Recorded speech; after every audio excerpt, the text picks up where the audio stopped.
Earlier today, the PDP Governors Forum met in Ibadan just to hold a certain conversation on the state of the nation and the political matters with regards to the party in Oyo State. They made several resolutions at the end of that meeting. One of it is that they're also noting the nationwide speculations about the possible merger of political parties and groups or associations.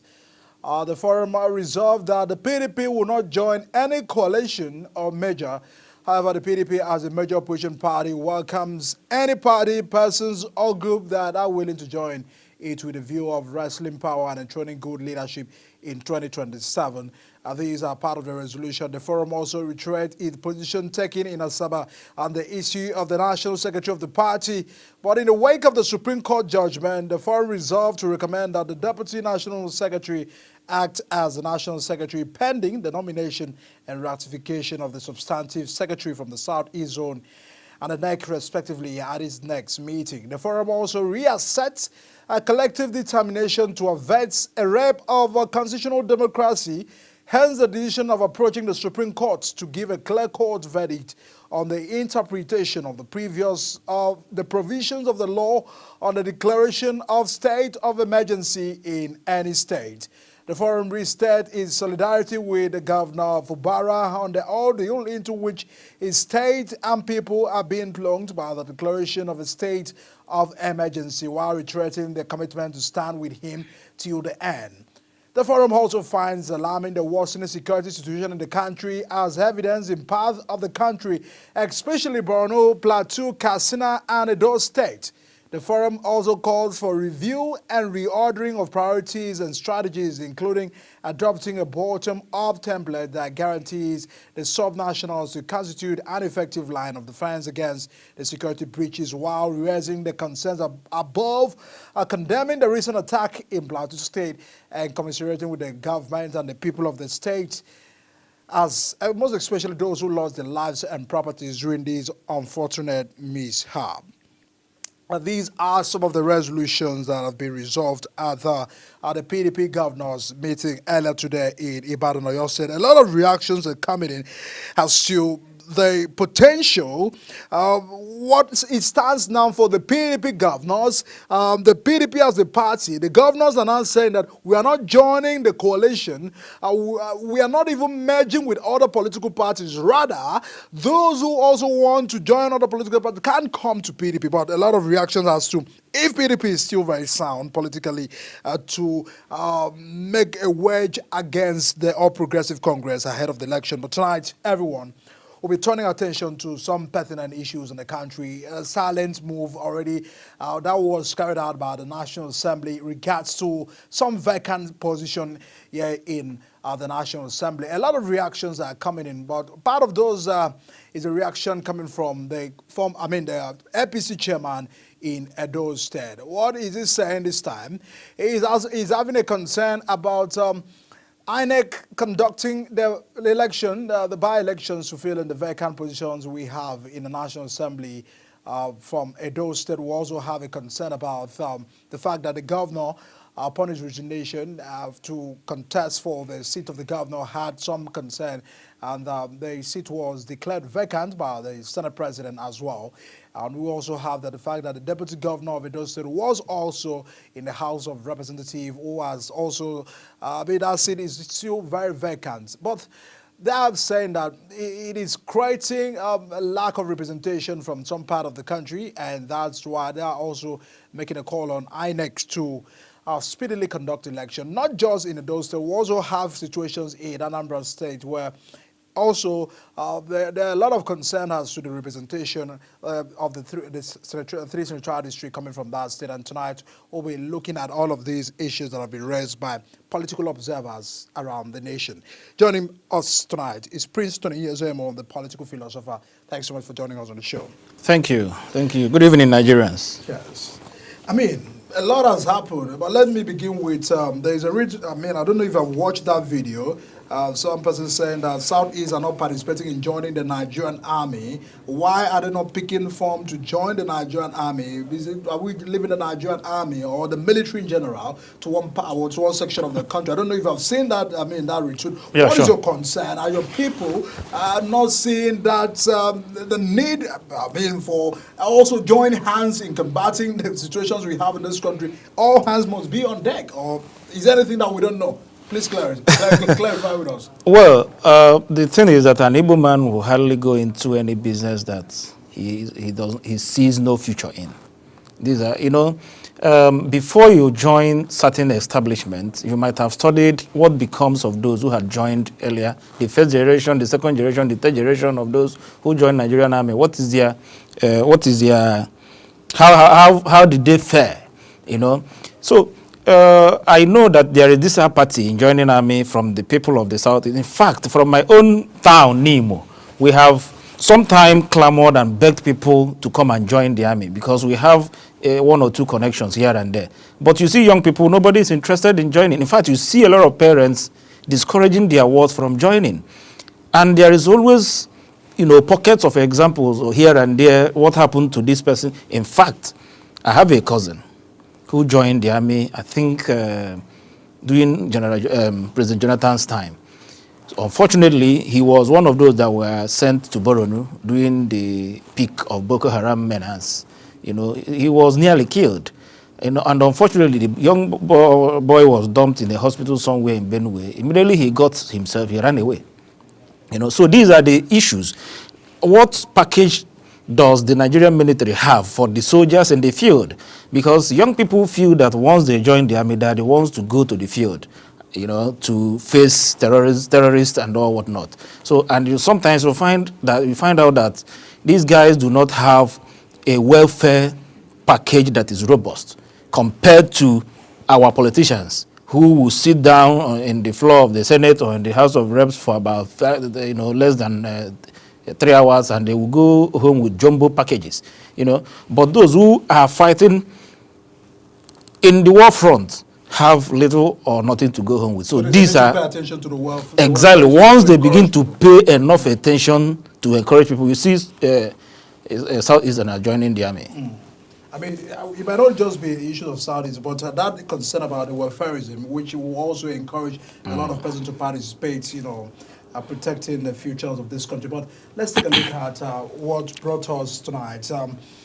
Representation in the National Assembly. Some persons are having to call on INEC to conduct by-elections into two vacant, three legislative seats in the country. We will also have... It's far more than three. Far more than three, if we want to make those count. But in a situation where we are having all of this, do you feel that they have deprived some constituents representation, or the context of INEC also insisting that funding might also be a problem?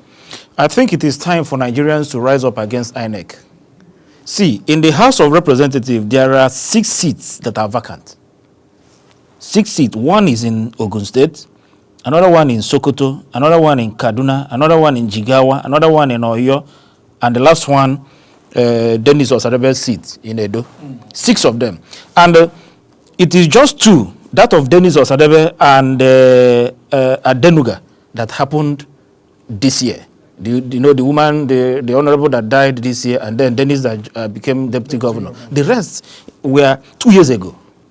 So you have seen a situation where people have been deprived of their legislative rights for a whole 2 years. And INEC is sitting complacently doing nothing about it. That of, if you go to the Senate, Senator Ifeanyi died, getting to 1 year now. And a couple of months ago, the Senate President has written INEC informing them about the vacancy of that seat. And up till now, we are expecting that INEC ought to have conducted the election. See, when people die, quite unfortunately, Senator Ifeanyi is my direct boss, was my direct boss, and because his death will not deprive his people what is due to them. Look, for instance, the budget of 2024 have eluded a lot of these constituencies. Then that of 2025 has also, they have no zonal intervention in those budgets now. And that is one of the core mandate of lawmakers, to bring down goodies from the federal government down to the people. And you see all these constituencies now, nobody is discussing them. So why is INEC holding them hostage? What is really happening? They cannot continue to deceive us with funding. How much? They're raising that concern. By-election may be what they might not have planned for the cause of. No, they can't say they didn't plan for it. These are eventualities that are. This is not the first time we're having an election in Nigeria. Are you telling me that since 1999 we started this republic, we've not had cause to go into by-elections? Are you telling me that there is no provision absolutely to go into this by-election, that they will allow the entire constituency to be mortgaged to the negative side? It is highly unacceptable. You're saying that INEC are well funded to conduct elections at any time where we have, situations of vacancies of this nature.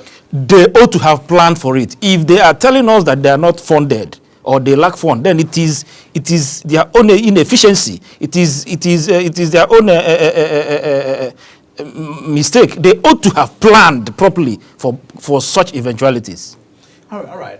What is the voices of the people like? Because if we must look at what are they saying from the grassroots, at the constituent level, at the central district, like we have in Anambra, we also have in Edo State. When it has to do with depriving, because I've also had questions that the fact that this is depriving the people. What does it mean? Does it mean that other senators from that state are not protecting the interests of a central district for probably a temporary time being, or should it therefore means that completely they are being deprived of probably what we have in the budget that ought to be implemented, empowerment and all of those concerns? This is the problem we have in Nigeria. Let me tell you, it is very, very unfortunate that we have a lot of people who are not very patriotic. You see, for instance, in my state, Anambra, our senator, the two other senators, distinguished Senator Victor Ume and distinguished Senator Tony Nwoye, they ought to have been shouting before now. Because it is, in our people say, it is the due, what are due to the people of Anambra South, for instance. These are what is currently oblivious. But you see, most politicians, because the benefits are not there, it will not come directly to them. They will be kind of nonchalant about it and very complacent about it. And this is very unfortunate. If I were to be a senator, in fact, I know that an honorable member has raised this as a motion actually in the House of Reps. I've forgotten his name. He has raised it as a motion in the Federal House of Reps, asking the House to mandate INEC to go and conduct by-elections in those. How can a people get lost in 2 budget years, 2024 and 2025? And if nothing is done, they will still be nowhere to be found in 2026 budget. This is unfair. This is unfair to say the least. So if people are not talking, if the people are in the grassroots are not talking, it's because they may not know what they are losing. Apart from the normal legislative business that goes on the floor of the Senate, they are missing a lot in the area of their zonal interventions. Right, completely. Because we also heard when the Edo State, APC chairman was saying, if INEC do not have what it takes and preparation, they can also delegate that duty to the State Electoral Commission to probably, fill in that gap. Well, we don't know how serious that's the kind of a step member was being.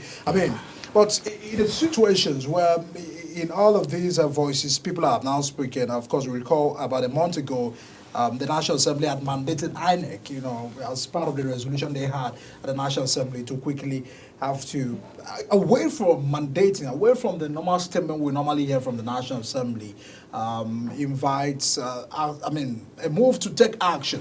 What more can be done? Because if we have an oversight committee or those who probably may be putting INEC to check, or we will also have, there are also a committee that is responsible to looking at INEC, monitoring the activities of INEC as well. So, has this matter been, have they, completely engaged the system? Because because this is a systematic issue. It might not just be because it's happening in Edo and Anambra today. It might also be a situation where it's happening in other states. Yeah. What proper thing can be done? We will have a committee, Senate committee or House committee also handles the affairs of the INEC. What means can they take? What moves can they really take to set these exactly. That is part of what I've already said. That sometimes you see politicians are not patriotic enough. All right, we have I've forgotten who is the chairman, but we have a committee, a National Assembly Committee on INEC, both in the Federal House of Reps and the Senate. There are committees that go for oversight for such cases. Now, what have they done?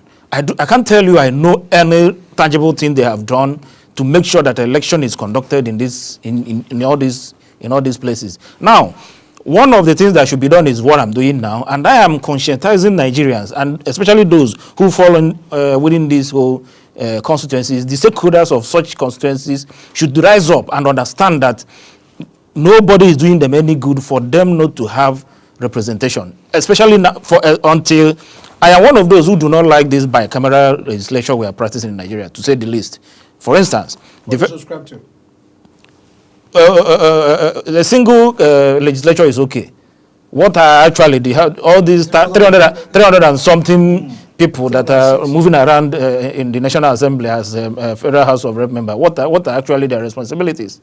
Now, if 6 constituencies will be missing in action almost for the past 2 years and nothing happened, that tells you that they may be they are not very important. So I subscribe to monocameral. I mean, like we have only the Senate running the affairs of legislation in Nigeria. It will cut a whole lot of cost. Because some people are really bothered that we have been sending people to the National Assembly, almost 109 senators and 360-something rep members. But they are not doing anything. So exactly. Nigerians are bothered at the fact that the tax payers are contributing to just feeding people. They're not doing anything, even in the National Assembly as well. How do we manage it? Because most of the times, what we hear is they're making laws, oversight as well.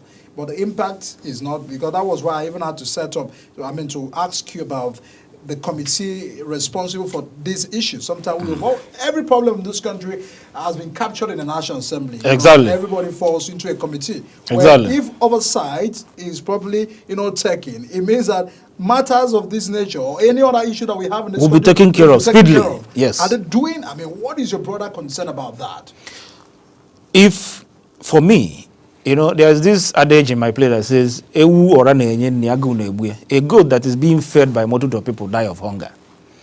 You see, sometimes you see some people in the Senate feeling that our colleague in the reps will do this.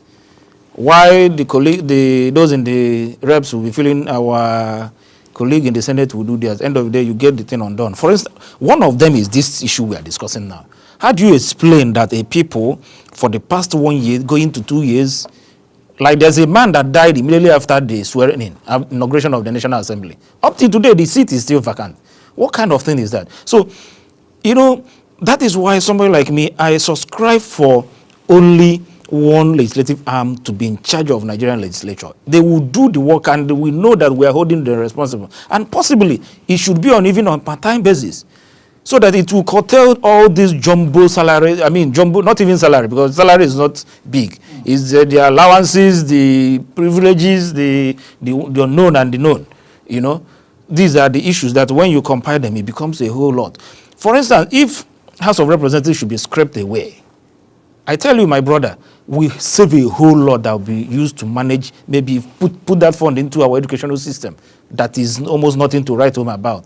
Then Nigeria will know that there will be hope for the next generation. This issue of having a lot of politicians going around, and then you inspire the younger people like us to believe that tomorrow we'll come up there to continue stealing. This country will not get well if we continue that way. Because many Nigerians have been looking at costs of governance, and even this government were making moves to the costs of governance. They tried to adopt Orancia reports, but we haven't seen that as the light of the day. These issues of always buying vehicles to senators every even the House of Reps. Yeah, the House of Reps every 4 years. Do you feel that is really worth it doing? Because sometimes they will tell you it's for oversight, but we haven't seen some of these cars. As a matter of fact, go to your state, you might not see that senator using that same probably vehicle in his or her state. They're always in Abuja. Yeah. Those vehicles are here in Abuja. And even if some of them that takes it back home, but at the end of the day, what happens to, the costs involved? Did these senators not have a car prior to being elected as senator or House of Representatives? They don't have a vehicle. If we have oversight, if they have oversight, isn't always well organized by committees where we often hear them saying we are going to this state. So every state must make a preparation. So because we're trying to see how, because I mean, if we must look at the conversation about how these old issues can be addressed, or issues of bicameral legislature, it might take a very longer time for us to actualize that. But for now, how do we begin to cut cost of governance from the National Assembly? Because if that fears of government is not also being curtailed in terms of expenses, then we may not really be having Nigerians feel that they are speaking for their, they are speaking for their interests, they are protecting their interests and all of that. That's the feeling of a common Nigerian on the street. The problem is, this particular problem is not a domicile only in the National Assembly. This is what is practiced in every ministry, every agency, every parastatal in Nigeria. In fact, you see a situation where every budget defense process, you see ministries coming up to tell you that they are buying spoons, cups, laptops, every year. So National Assembly will even tell you that they are better off because the vehicles are bought for them only once in 4 years. But you see most of the agencies, ministries, parastatals, they buy all these things every other year. So we have an institutional problem in Nigeria, we have attitudinal problem too. Everybody wants to get a whole lot from that federal pot. Somebody told me, you are in Abuja, make sure you get as much as you can get. Don't come home empty-handed. This is the mentality of everybody. This is the mentality of the people you left at home. So it becomes very difficult. But then, what do? We need to place institutions that will make things work in Nigeria. The problem is that our institutions are not strengthened in a way that they'll be effectively applicable. Right. A good one there. A lot of concerns about how all of these issues that can be well managed and addressed. But, looking at constitutions and democratic norms, which is really, issues to pay attention to. Before we begin to wrap up, what are those urgent steps you feel that INEC must take? After all of these calls, pressure from the National Assembly, pressure from civil society and some individuals and constituents as well, and political parties, because it looks at the political parties say we are ready to participate if you are ready to conduct election. What would it look like? Because it will have the fact that election was already previously conducted in those areas. The winner that emerged, INEC coming back to do elections again. Are the same parties presenting the same candidate? What does all of this arrangement really look like? Put us on the know.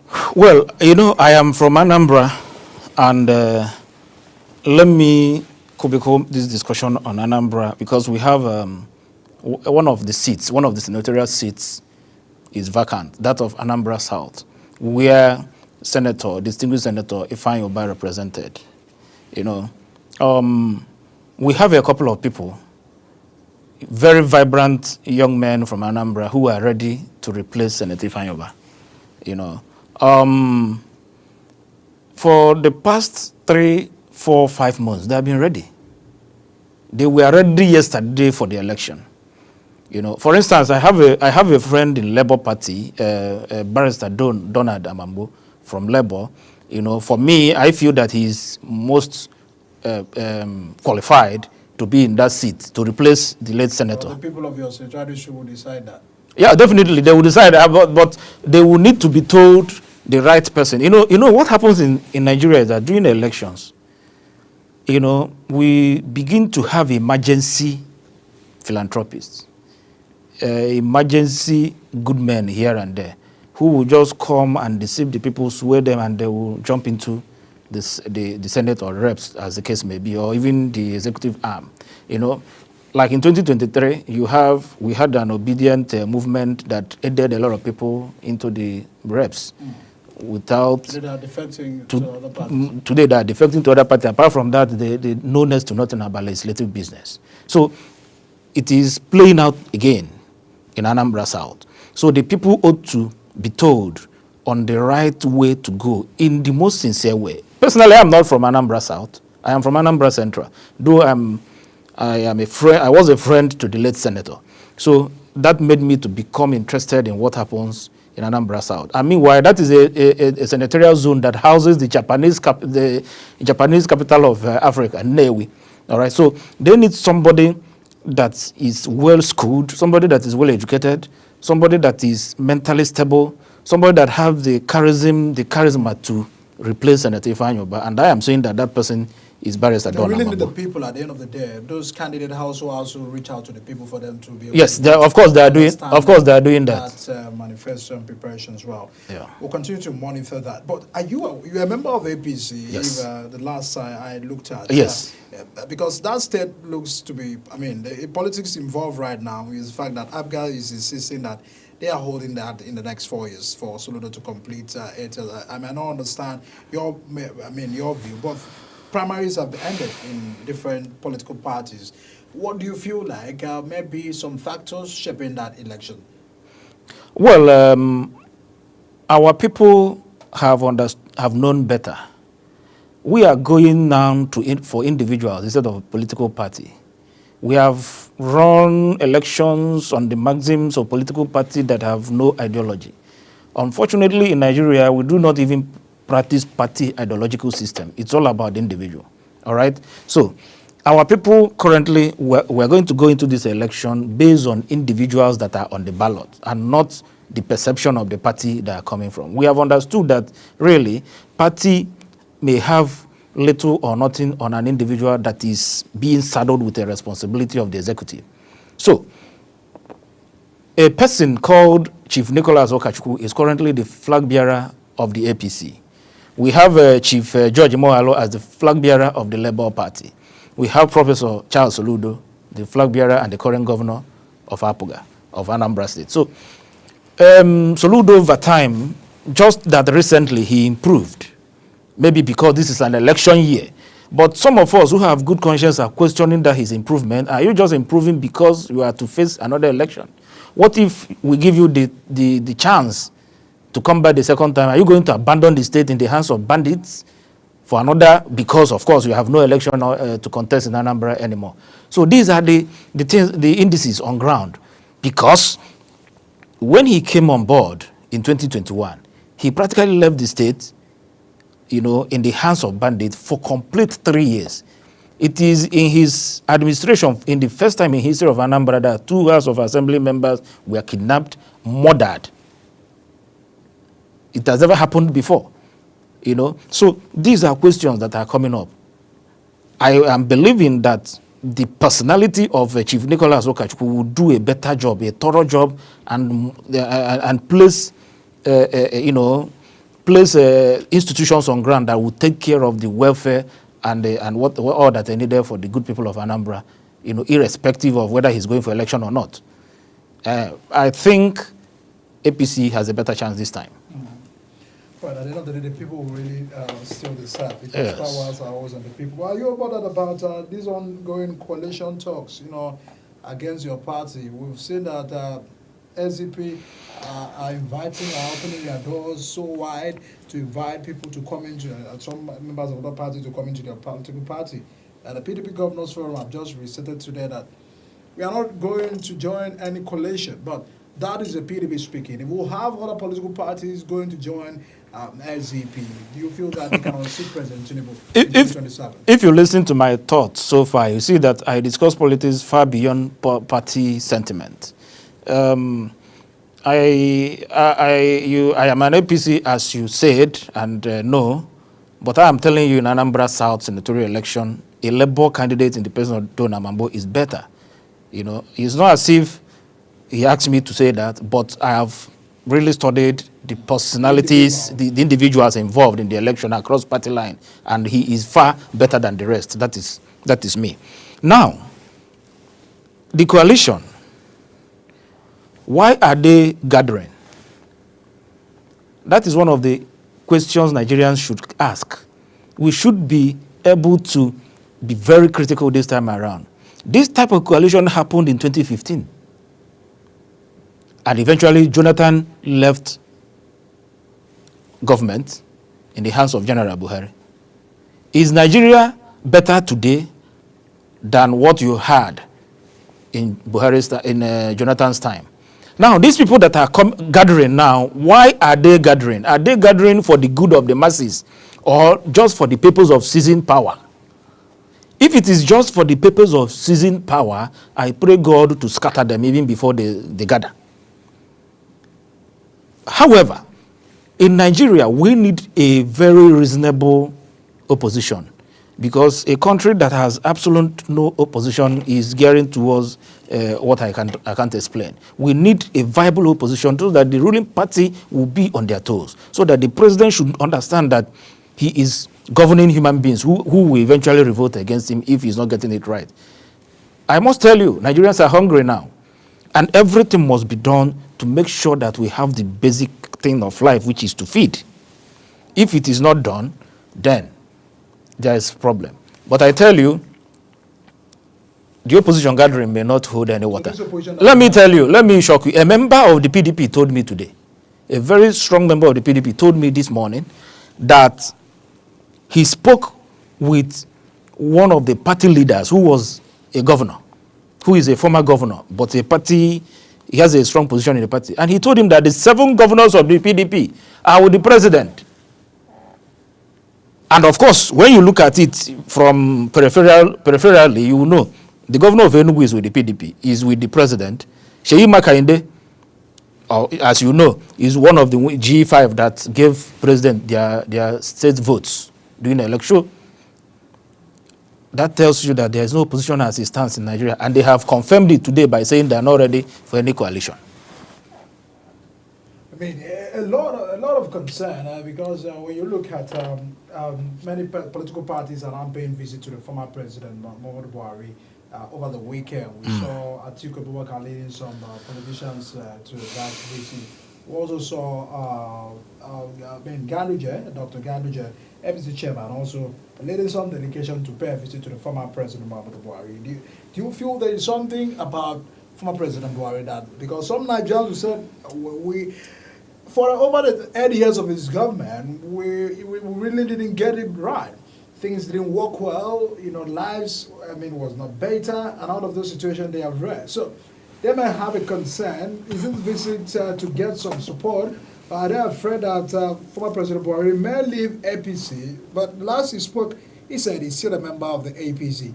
Down that article, we also see Nasir Rufai, former governor of Kaduna State, all shopping to see how they can get former President Buhari. Do you feel that this is more of trying to grab power and run again, or just they are trying to get a fatherly blessing from him ahead of the 2027 election? How do you see that visit? There is nothing like fatherly blessing in Nigerian politics. All these things is political power play playing out. Before General Buhari relocated to his house in Kaduna, I was already told that he would come to SDP. One of his allies told me that. That was before he relocated back to Kaduna. Now, when he relocated back to Kaduna, the body language was becoming clearer. All right. Now, Atiku Abubakar and his group went to see him. One thing you must not take out from General Buhari, he controls more than 65 to 70% of the votes in the north. Even up to now? Yes, now. If the election is conducted today, Buhari said this. If Buhari should be in the ballot today, he will win in the north. Landslide. Yes, it is. But his last performance may not make it that easy for him. This is Nigeria, where we bank on tribe and religion, even against ourselves, even against our own welfare. If Buhari should be on the ballot today, he will win in the north. The north, I'm sure, are crying today because Tinubu is not from the north. I listened to Senator Alin Dume yesterday when he was trying to tell us how nepotistic this administration has been in terms of appointment. Who started that level of nepotism in Nigeria, if not General Buhari? It was during General Buhari's time, you see all the service chiefs are almost from the north, nobody from the southeast. For 8 years and nothing happened. So all of a sudden, some of them have woken up to know that, this whole thing is one-sided and loop-sided and all whatnot. These are English politicians speak to deceive the masses just for their own selfish benefits. We continue to do the same thing. We shall not continue to do the same. And that is why I said, if their gathering is just for them to grab power and then keep suffering the masses, let God put serious fire between them so that they will scatter even before they start together. What kind of gathering do we envisage for the country? What kind of meeting do you think can work? Because if you go to PDP, some person will tell you it's the same faces of people, the same politicians in PDP. These are the same politicians in APC. Even the SDP that was more of a new breed of politicians are now having old crops of politicians. Who are the new breed of politicians in SDP? Apart from El-Rufai that just, you see, look at El-Rufai. Why is El-Rufai crying? Because President Tinubu did not make him minister of FCT.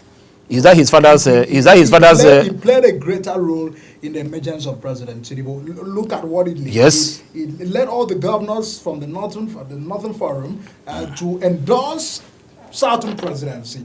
That move necessitated, the eventual emergence of the president. Because if you look at the body language of former president, there are people that would say he didn't fully back up President Bola Ahmed Tinubu. That's a fact. There's some person who also feel that the party itself did not fully also back up President Tinubu. That's a fact. Removing Nasir Rufai from President Tinubu race, it might probably be impossible as at that time. So he deserves all that he may probably want. No. He deserves all the thank you from President Tinubu. Is that a reward in politics? He deserves all the thank you. Look, El-Rufai has been in government since when? Since when I was in secondary school, if not primary school. And God has even blessed him. His son, Bello, is in the House of Reps. A young boy that is not even up to 30, a chairman in the House of Reps, chairman of banking. That should be one of his greatest glory, man. He has tried his quota. He should give way. It's not just him. The rest of them, even Atiku Abubakar, even Peter Obi from my own state. These guys need to take the seat of fathers, so that young people, including him, assuming it's possible, but it's not possible in Africa to tell a man who is handling power today. You are looking for trouble if you say that. You are looking for a state of emergency in your house if you ever make such comment. But these are facts. There is need for young people with, 21st century knowledge to take over the affairs of this country. I am not saying that our fathers should be displaced. No, I'm not saying that. We need our fathers as much as they need us. But what the extent of their role should be, what we should be discussing: fatherly role, advisory role, making sure that the country remains stable. But you see, in this case, they are the ones making sure that Nigeria continue to boil at the expense of this generation and the next generation. And somebody like me, irrespective of party line, is saying no to that. So all of this gathering, you feel that there's nothing new about that gathering? There's nothing new. There's nothing new in anything Atiku Abubakar is championing. What is new in anything El-Rufai is doing? They've also shared the fact that things hasn't gotten better for the almost 2 years of President Bola Ahmed Tinubu. That the essence why they are having this conversation is because they probably have what they wanted to offer best to Nigeria compared to what Nigerians have today. Hardship, hunger, the social life of Nigerians, the economic life of Nigerians are not in any way better under these 2 years. This is what they have held on to. They didn't start on that. I am not seeing any sincerity in those comments of theirs. See, in Nigerians are actually crying. When was the year Jonathan removed subsidy? I think that was 2010, right? 2009-2010. And the pump price of petroleum went from 65 naira to 85 naira to 100 naira. And they protested. Nigeria nearly went on flames, led by all of them. Chibika Mochi, Atiku Abubakar, the current president, all of them. Today, the pump price is 950 naira. And many of them are not talking. Not even before now. How much was fuel during Buhari's time? And mind you that we were still subsidizing fuel during Buhari's time. He could not, Buhari told us that subsidies, anything called subsidy is fraud. But during his 8 years, there was subsidy the whole of that 8 years. And yet fuel was still very expensive compared to Jonathan's era. And none of them said anything. None of them found it reasonable to speak. It is during General Buhari's time that insecurity went to the highest crescendo. And none of them found it worthy to say anything.